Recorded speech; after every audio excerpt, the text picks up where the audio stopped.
اسلام میں جن چیزوں کا تعلق اللہ رب العزت کی ذات کے ساتھ ہے ان کو حقوق اللہ کہتے ہیں،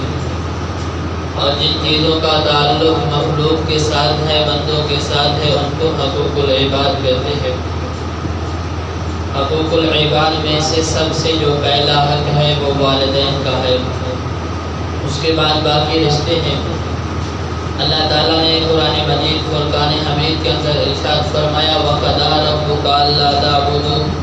إِلَّا إِيَّاهُ وَبِالْوَالِدَيْنِ إِحْسَانًا، کہ آپ کے رب نے یہ فیصلہ کیا ہے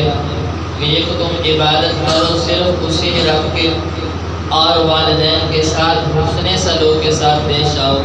والدین کے ساتھ اچھا سلوک کرو۔ ایک صحابی آتے ہیں حضور علیہ السلام کے دربار میں اور عرض کرتے ہیں یا رسول اللہ صلی اللہ علیہ وسلم، مجھ پر خدمت کا سب سے زیادہ کس کا حق ہے؟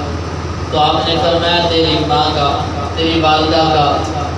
دوسری مرتبہ سوال کیا، پھر یہی جواب۔ جب تیسری دفعہ سوال کیا تو پھر فرمایا تیرے والد کا۔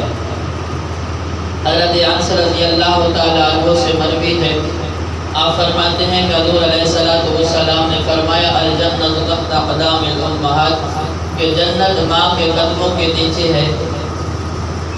ماں کا اللہ تعالیٰ نے وہ مقام بنایا ہے جو دنیا کے کسی اور رشتے میں نہیں ہے، اور ماں جیسا شفیق کوئی رشتہ دنیا میں اللہ تعالیٰ نے نہیں بنایا۔ پھر وہ خوش قسمت وہ انسان ہے جو اپنے والدین کی خدمت کرتے ہیں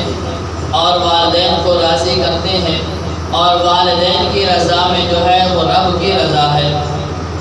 حدیث میں آتا ہے رضا رب فی رضا الوالدین وسخط الرب فی سخط الوالدین، کہ رب کی جو رضا ہے وہ والدین کی رضا میں ہے، اور رب کی جو ناراضگی ہے وہ والدین کی ناراضگی میں ہے۔ جو بندہ کہ اس پر اس کے والدین راضی ہیں تو وہ سمجھے کہ اس پر اس کا رب بھی راضی ہے، اور جس پر جس کے والدین ناراض ہیں وہ سمجھے کہ اس پر اس کا رب بھی ناراض ہے۔ تو رب والدین کی رضا میں رب کی رضا ہے، اور والدین کی ناراضگی میں رب کی ناراضگی ہے۔ حضور علیہ السلام کی ایک حدیث ہے، چاہے اس میں علماء کا اختلاف بھی ہے، لیکن چونکہ ایک اس کی خصوصیت ہے، حضور علیہ السلام نے فرمایا کاش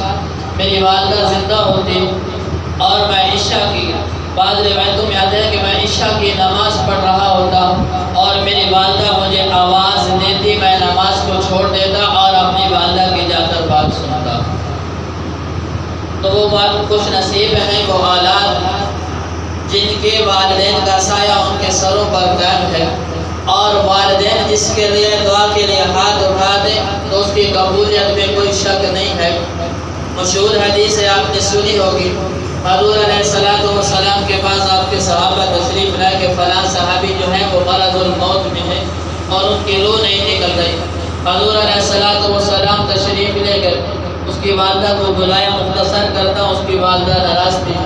تو آپ نے فرمایا کہ اسے معاف کر دو، اس نے کہا نہیں معاف کرتی۔ آپ نے صحابہ کو حکم دیا کہ لکڑیاں جمع کرو۔ یا رسول اللہ صلی اللہ علیہ وسلم لکڑیوں کو کیا کریں گے؟ فرمایا اس کی روح نہیں نکل رہی، اس کو جلائیں گے۔ تو ماں نے فوراً معاف کر دیا کہ میں اس کو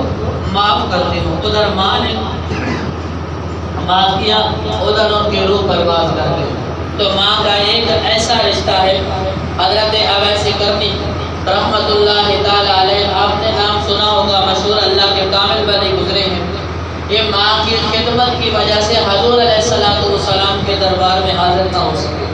کہ ماں کی خدمت میں کمی آئے گی کہ ماں کی خدمت کرنے والا میرے علاوہ کوئی نہیں ہے۔ تو اللہ تعالیٰ نے ماں کی خدمت کے صلے میں وہ مقام عطا فرمایا ہے جو اسلام کی تاریخ میں اور کسی کو نہیں ملا۔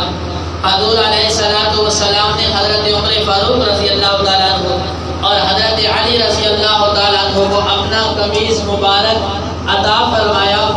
اور فرمایا کہ جاؤ کوفہ میں ایک اللہ کا ولی رہتا ہے جس کا نام اویس ہے، اور اس کے فلاں فلاں نشانیاں ہیں، یہ میری قمیص مبارک اس کو عطا کرنا اور ان سے کہنا کہ میری امت کے لیے دعائیں مغفرت کریں۔ اب یہ دونوں صحابی پہنچتے ہیں، کوفہ میں جا کر پوچھتے ہیں کہ یہاں کوئی اویس نامی شخص رہتا ہے جو کرنے سے آیا ہے؟ تو لوگوں نے بتایا وہ جنگل میں رہتا ہے، دن کو اونٹ چراتا ہے اور رات کو کچھ جو ملا کھا لیتا ہے اور وہ سو جاتا ہے، وہ لوگوں سے بات نہیں کرتا، وہ شہر میں نہیں آتا۔ تو حضرت علی رضی اللہ تعالیٰ عنہ اور حضرت عمر فاروق رضی اللہ تعالیٰ عنہ جنگل میں پہنچتے ہیں، کیا دیکھتے ہیں کہ ایک شخص بیٹھا ہوا ہے۔ آپ اس کے پاس جا کر پوچھتے ہیں کہ آپ کون ہو؟ تو آپ فرمانے لگے کہ میں ایک مزدور آدمی ہوں، یہاں پر لوگوں کے اونٹ چراتا ہوں۔ تو آپ نے فرمایا کہ ہم آپ کے کام کے بارے میں نہیں پوچھ رہے بلکہ آپ کے نام کے بارے میں پوچھ رہے ہیں۔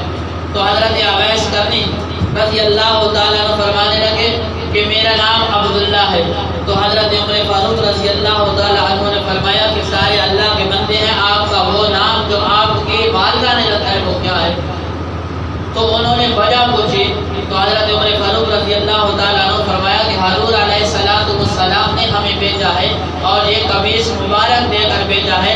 اور بتایا ہمیں یہ فرمایا ہے کہ ایک شخص ہے جس کا نام اویس کرنی ہے، فلاں جگہ پہ رہتا ہے، اس کی فلاں فلاں نشانیاں ہیں، یہ میری قمیص مبارک ان کو عطا کرنا اور ان سے کہنا کہ حضور علیہ السلام فرما رہے ہیں کہ میری امت کے لیے مغفرت کی دعا فرما دو۔